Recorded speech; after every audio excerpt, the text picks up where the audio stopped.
இங்க ஒருத்தன் அவன் வீட்ல உட்காந்து டிவில இந்த ஷூட்டிங் கேம் விளையாடிட்டு இருக்கான். அப்படி விளையாடிட்டு இருந்தவன் அந்த கேம்ல வரக்கூடிய பிளேயர்ஸ் எல்லாத்தையும் ஒன் பை ஒன்னா கொண்டு கொஞ்சம் கொஞ்சமா முன்னேறி அந்த காட்டை விட்டு ஒரு ஊருக்குள்ள வரான். அப்படி இந்த ஊருக்குள்ள வந்தவன் இந்த ஊர்ல இருக்கவங்க எல்லாருமே ஷூட் பண்ணி கொள்றது மட்டும் இல்லாம கையில இருக்க கிரானைட் எல்லாத்தையும் அங்க இருக்க வீடுங்கள்ல வீசி பயங்கரமா அலப்பறை பண்ணிட்டு இருந்தவன். அதுக்கப்புறம் அப்படியே ஒரு ஸ்ட்ரீட்டுக்குள்ள வந்தவன் அந்த ஸ்ட்ரீட்ல இருக்க மக்களையும் ஷூட் பண்ணிட்டே இருக்கும்போது அப்பதான் இவனுக்கு ஒரு ஃபோன் கால் வருது. யாருன்னு பார்த்தா வேற யாரில்ல, இவனோட ஃப்ரெண்டு தான். சோ இப்போ அப்படி கால் பண்ண ஃப்ரெண்டு வந்துட்டு எங்க மச்சான் இருக்க, என்ன பண்ணிட்டு இருக்க அப்படின்னு சொல்லிட்டு அவன் ஃப்ரெண்டு கூட பேசிட்டே இருக்கும்போது அப்பதான் இவன் விளையாடிட்டு இருக்க அந்த கேம்ல இவனோட ஃப்ரெண்டு தெரியறான். அவன் என்ன பண்ணிட்டு இருக்கானா அதே மாதிரி யார் கூட போன் கால்ல பேசிட்டு இருக்கான். இதை பார்த்து இவனால நம்பவே முடியல. டேய் மச்சான், நீ என்னடா கேம்ல தெரியுற அப்படின் போது அப்ப ஃப்ரெண்ட் என்ன சொல்றானா, இது கேம்ல தெரியுறா, என்ன மச்சான் வளர்ற அப்படின் போது, இல்ல மச்சான் நான் ஒரு கேம் விளையாடிட்டு இருக்கேன், வீடியோ கேம், அதுல நீ தெரியற மச்சான். அது மட்டும் இல்லாம எக்ஸாக்டா என் கூட போன் கால்ல பேசிட்டு இருக்க மாதிரி நீ அங்க யார் கூட போன் கால்ல பேசிட்டு இருக்க அப்படின் போது, மச்சான் உண்மையை சொல்லு, எந்த ஒயின் ஷாப்ல குடிச்சிட்டு இருக்க அப்படின்னு மாதிரி கேக்குறான். டி நான் ஒண்ணு போய் சொல்லடா, சரி நம்ப மாட்டல, இப்ப டெஸ்ட் பண்ணி பார்க்கலாம், சரி மச்சான் நீ அப்படியே லைட்டா கையாட்ட அப்படின்னு சொல்ல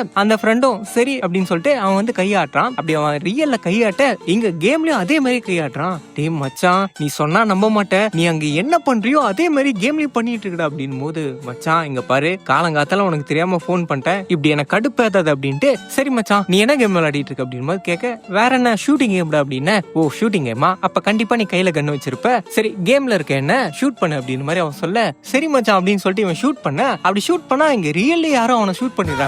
அவள்தான் அவன் கதை முடிஞ்சிருது. அதுக்கப்புறம் அவன்கிட்ட இருந்து எந்த சவுண்டுமே இல்ல. டே மச்சான் எங்க போன அப்படின்னு சொல்லிட்டு இவன் கூப்பிட்டு இருந்தவன் சரி எங்கேயோ போயிட்டான் போல அப்படின்ட்டு அதுக்கப்புறம் இவன் வந்துட்டு அங்க இருக்க ஒரு ஏரியாக்குள்ள போறான். அப்படி போய் பார்த்தா இது வந்துட்டு ஆக்சுவலி இவனோட ஏரியா. இது என்ன நம்மளோட ஸ்ட்ரீட் மாதிரியா இருக்கு அப்படின்னு சொல்லிட்டு அதுக்கப்புறம் இவன் வந்துட்டு அப்படியே எங்க இங்க என் வீடு இருக்கான்னு பாக்கலாம் அப்படின்னு சொல்லிட்டு அப்படியே இவன் வீட்டு முன்னாடி வந்து நிக்கிறான். அப்படி வந்து நின்னா இது வந்துட்டு இவனோட வீடே தான். அவ்வளவுதான், அப்படியே மிரண்டு போயிடான். சரி இப்ப வீட்டுக்குள்ள போலாம் அப்படின்னு சொல்லிட்டு அப்படியே வீட்டுக்குள்ள வர, அப்படி வீட்டுக்குள்ள வந்தா எவனோ ஒருத்தன் இந்த மிலிட்டரி காஸ்டியூம் எல்லாம் போட்டுட்டு கையில பெரிய கன்னோட உள்ள வரான். இவனை பார்த்து டே யாரா நீ அப்படின்னு சொல்லிட்டு பார்த்தா இவன் வேற யாருல, கேம்ல இருக்க இவனே தான். இப்போ இவன் பக்கம் அப்படியே போக்கஸ் திருப்ப, அப்படி திருப்பினா இப்போ இவன் வந்துட்டு கேம்ல தெரிய, அவ்வளவுதான் என்னடா இது கிளிச்சு, ரியல் லைஃப் கிளிச்சா இது அப்படின்னு சொல்லிட்டு இவன் மிரண்டு போக, சரி இப்போ நம்ம டெஸ்ட் பண்ணி பார்க்கலாம் அப்படின்னு சொல்லிட்டு இவனே ஷூட் பண்ணிக்க, அவ்வளவுதான் இவனோட கதையும் முடிஞ்சிருது.